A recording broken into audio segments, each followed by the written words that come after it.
पिछले वीडियो में जब हम लोगों ने एक सिंपल सा प्रोग्राम लिखा था तो उसको टेक्स्ट फाइल में लिखा था। हम जब प्रोग्राम लिखते हैं तो कभी भी टेक्स्ट एडिटर में नहीं लिखते। टेक्स्ट एडिटर में प्रोग्राम लिखना बुरे सपने की तरह होता है। हमें प्रोग्राम लिखने के लिए स्पेशलाइज्ड टूल्स अवेलेबल हैं। वो एक एनवायरनमेंट क्रिएट कर देता है जिसमें हमें बहुत सारे फीचर्स मिलते हैं प्रोग्राम लिखने के लिए। तो इस टूल को बोलते हैं IDE।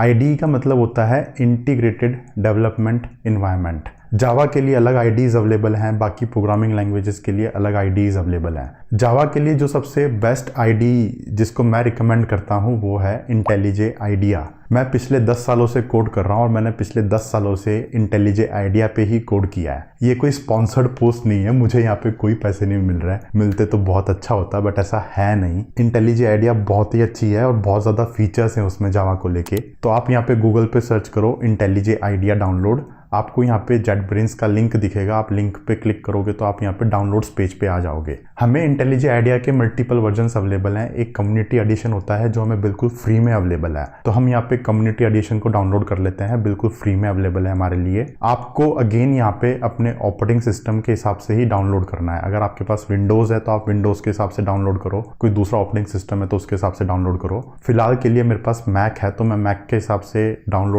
इंस्टॉलर को डाउनलोड कर लेता हूं। और डाउनलोड करने के बाद अगेन सिंपल स्टेप्स होते हैं इंस्टॉलेशन के लिए। डबल क्लिक करो फाइल पे, उसके बाद नेक्स्ट क्लिक करते जाओ और आपको यहाँ पे इंटेलिजे आइडिया इंस्टॉल हो जाएगा।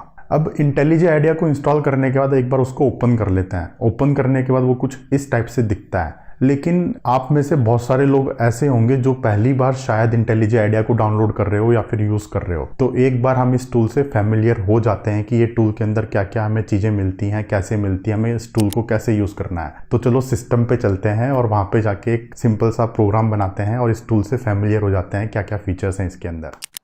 तो फ्रेंड्स, हम लोग आ गए हैं सिस्टम पे। सिस्टम पे आने के बाद मैंने यहाँ पे इंटेलिजे ओपन कर रखा है। ओपन करने के बाद उसका इंटरफेस इस टाइप का दिखता है। यहाँ पे हमारे पास 3 ऑप्शंस होते हैं। सबसे पहले मैं एक नया प्रोजेक्ट बना सकता हूँ, या फिर कोई ऑलरेडी एग्जिस्टिंग प्रोजेक्ट को ओपन कर सकता हूँ, या फिर मैं अपने सोर्स कोड को कहीं गिट से भी लेके आ सकता हूँ। गिट फिलहाल के लिए हमारे स्कोप से बाहर है।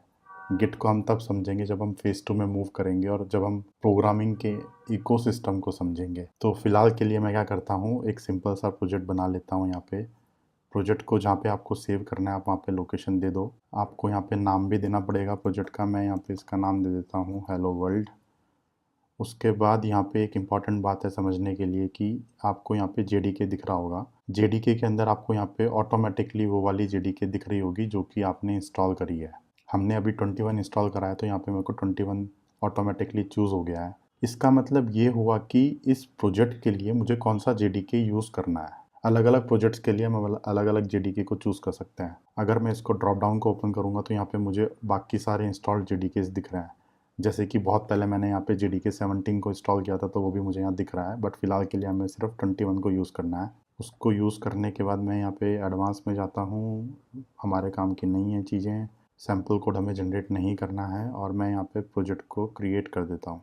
प्रोजेक्ट को क्रिएट करने का हमारा यहाँ पे प्रोजेक्ट क्रिएट हो गया। और अब हम इस टूल के इंटरफेस को समझते हैं। लेफ्ट साइड में हमारे को यहाँ पे प्रोजेक्ट स्ट्रक्चर दिखता है।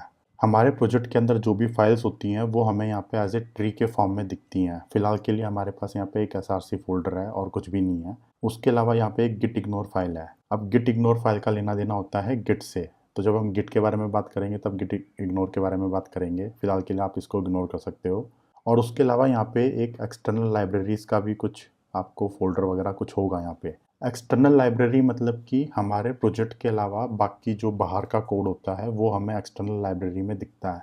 फिलहाल के लिए हमारे प्रोजेक्ट में सिर्फ JDK 21 as a external library है और कुछ भी नहीं है। अब हम JDK को ही यूज़ कर रहे हैं, 21 को ही यूज़ कर रहे हैं, तो ऑब्वियसली JDK 21 के अंदर जो भी हमारे को क्लासेस हैं, जो भी हमारे फीचर्स हैं, वो सब हम अपने प्रोजेक्ट में यूज़ कर सकते हैं। जावा के अंदर इंटरनली बहुत सारी क्लासेस अवेलेबल होती हैं।